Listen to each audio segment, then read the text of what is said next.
Nama saya Ahmad Fauzi. Saya berasal dari guru akidah akhlak di Kota Pariaman.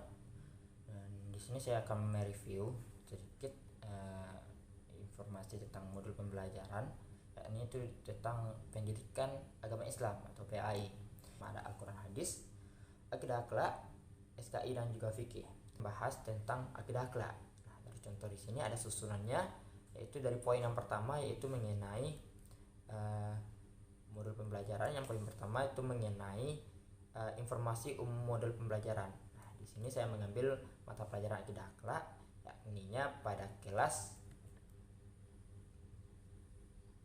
12 MA atau SLTA. Nah, di sini saya mengambil judul pembelajarannya itu Suri Teladan Tokoh Islam di Indonesia.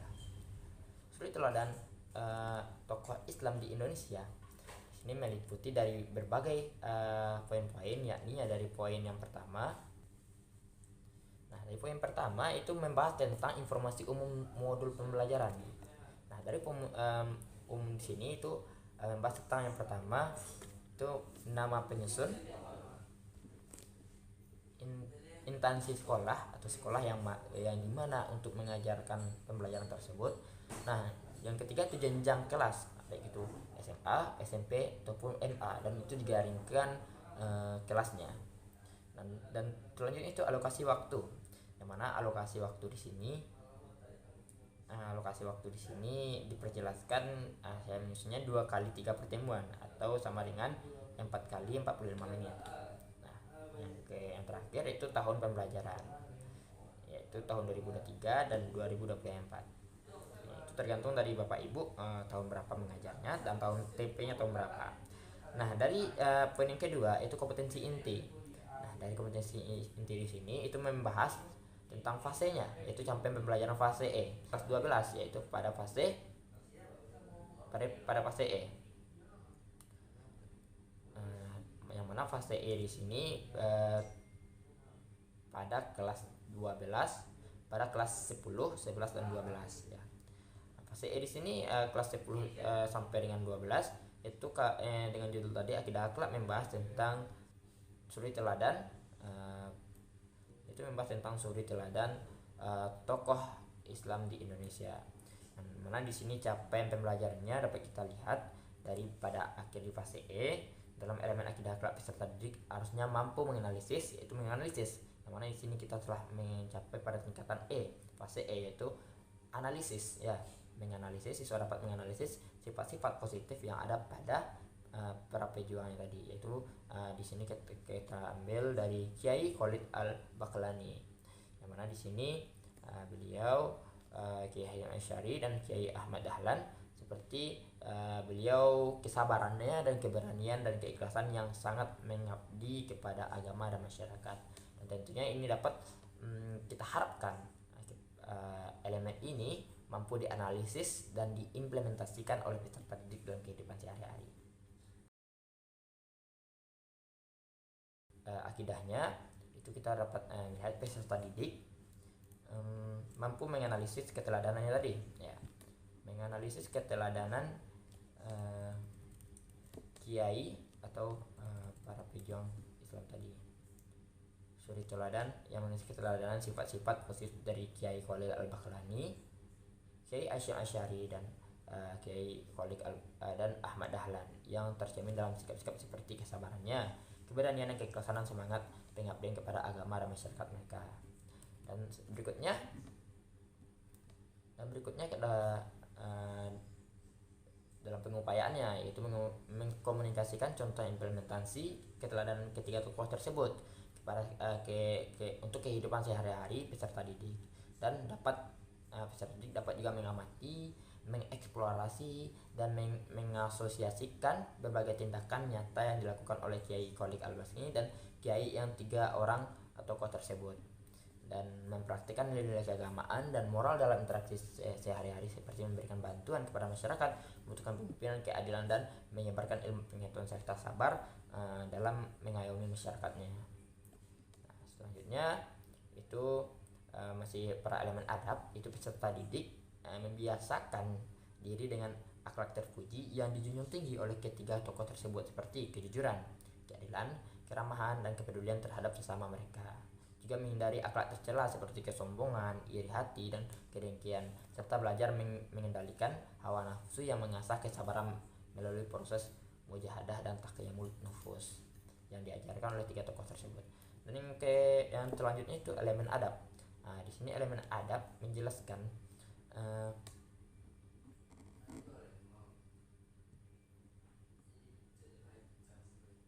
elemen adab di sini menjelaskan peserta didik mampu menganalisis keteladanan sifat positif dari Kiai Khalid Al-Baghdadi dan Hasyim Asy'ari dan Ahmad Dahlan. Nah, yang tercermin dalam sikap-sikap seperti kesabarannya, keberanian, dan keikhlasannya, semangat pengabdian kepada agama dan masyarakat. Nah, di elemen adab ini kita lebih kepada adab dan kesopanan tingkah laku pada siswa.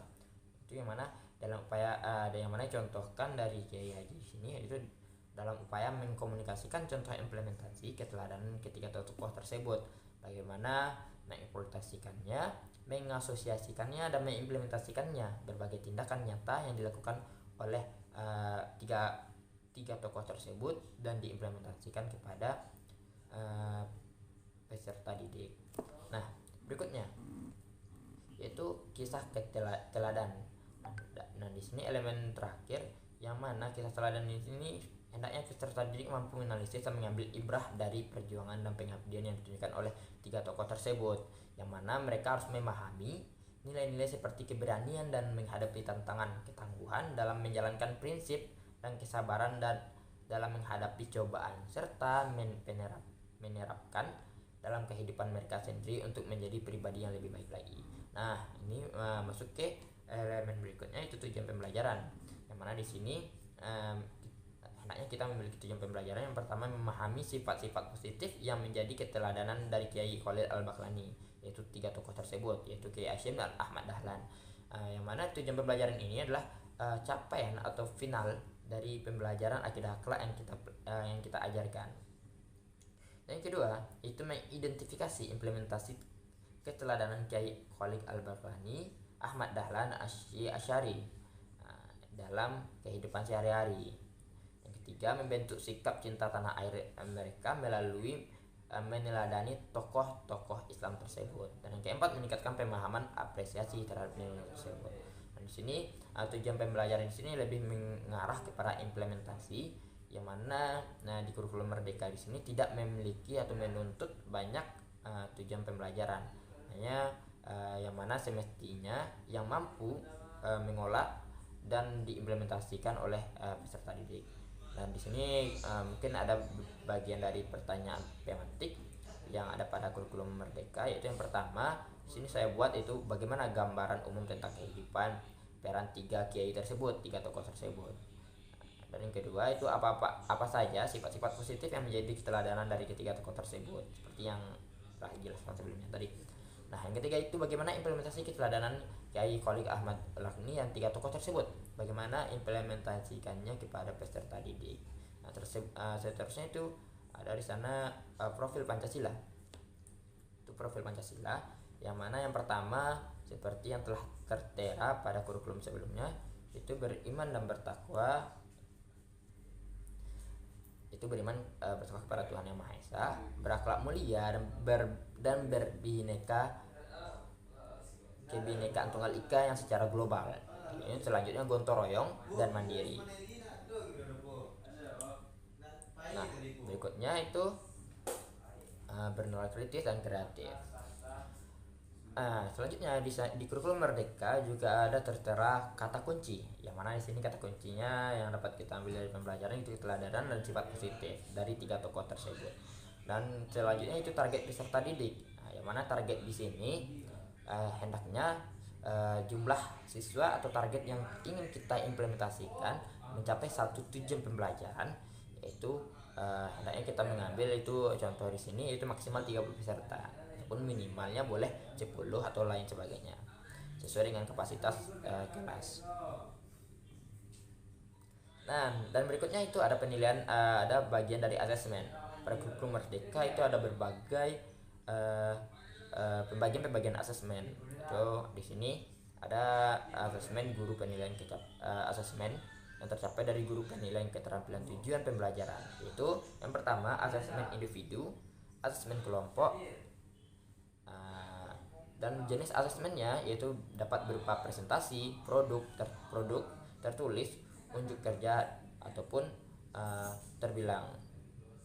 Nah, di kurikulum Merdeka juga tertera itu model pembelajaran, baik itu tatap muka, kejadian materi dan lain sebagainya. Dan yang selanjutnya itu kegiatan pembelajaran utama, yaitu pengaturan peserta didik. Di sini baik individu ataupun berkelompok, ataupun metodenya dapat kita gunakan diskusi, presentasi, ceramah, atau pemecahan masalah, atau brainstorming juga bisa. Itu bagaimana Bapak Ibu mampu dalam skillnya masing-masing dalam menyampaikan pembelajaran.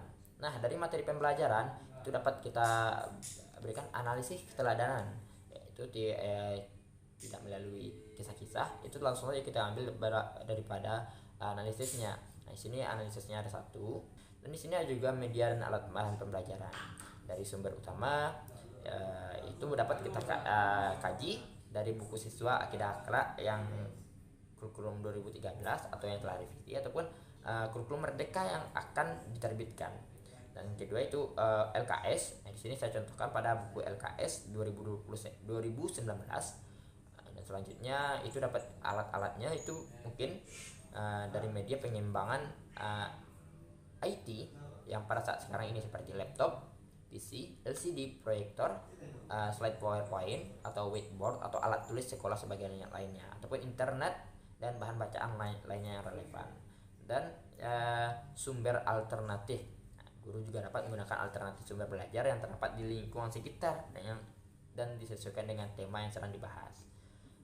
Tema yang dibahas itu tentang ilmu fikih, itu mungkin dibahas tentang praktek-praktek ibadah, fikih muamalah dan fikih ibadah.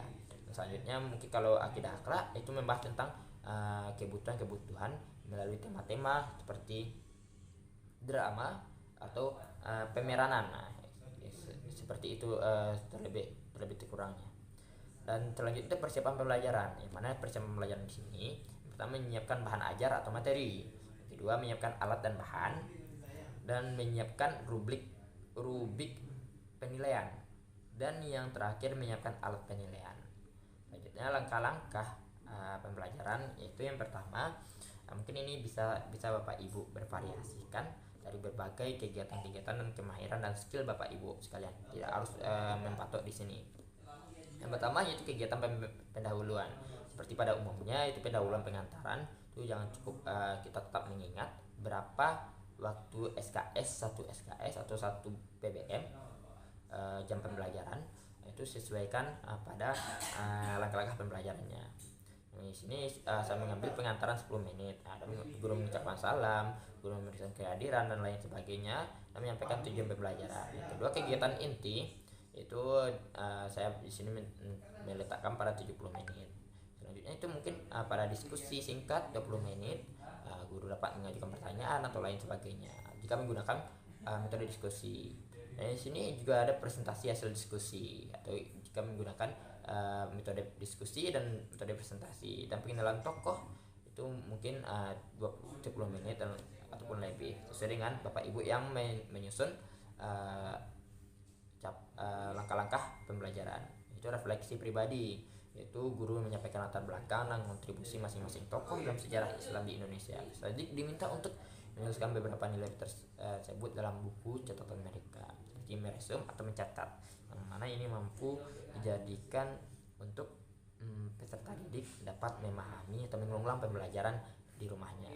Terakhir itu kegiatan penutup. Nah, ini pencapaiannya, lain sebagainya juga, ataupun penguatan materi yang disampaikan oleh guru yang merupakan kegiatan dari materi yang pertama, baik itu dari keteladanan tokoh yang pertama, kedua, dan ketiga. Dan itu yang kalah pentingnya yaitu menyimpulkan dari tujuan pembelajaran tadi, itu penguatannya sesuai dengan tujuan pembelajaran yang ada di awal tadi.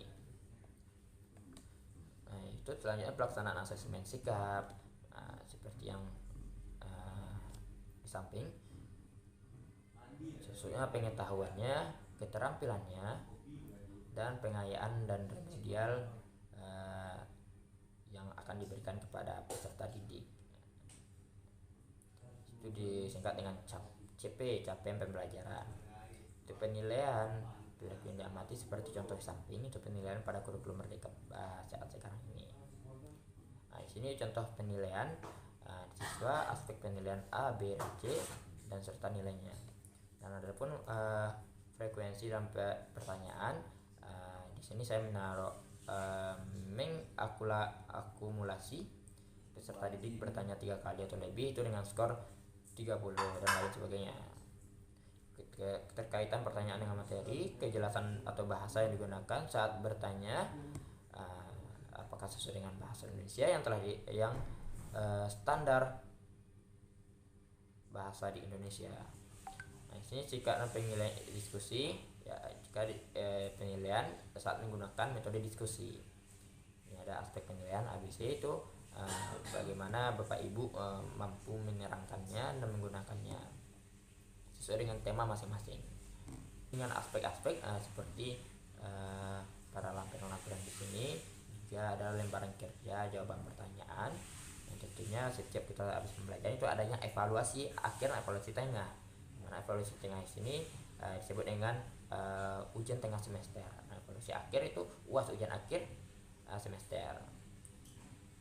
Itu ada glossariumnya, lain sebagainya, dan selanjutnya itu daftar pustaka. Nah, daftar pustaka di sini Bapak Ibu mampu memberikan referensi yang terbaru dari jurnal-jurnal yang telah lulus sensor ataupun yang telah dipublis secara nasional. Mungkin itu beberapa yang dapat saya informasikan mengenai modul kurikulum Merdeka pada saat sekarang ini. Mungkin sekian, semoga bermanfaat bagi Bapak Ibu sekalian. Mohon maaf atas jika ada kata-kata yang tidak pada tempatnya, dan mudah-mudahan video ini atau channel ini bermanfaat bagi Bapak Ibu ke depannya. Dan saya pribadi memohon untuk supportnya, untuk like, komen, dan subscribe-nya. Semoga ke depannya channel saya dapat maju dan bermanfaat untuk umat. Sekian, terima kasih. Wassalamualaikum warahmatullahi wabarakatuh.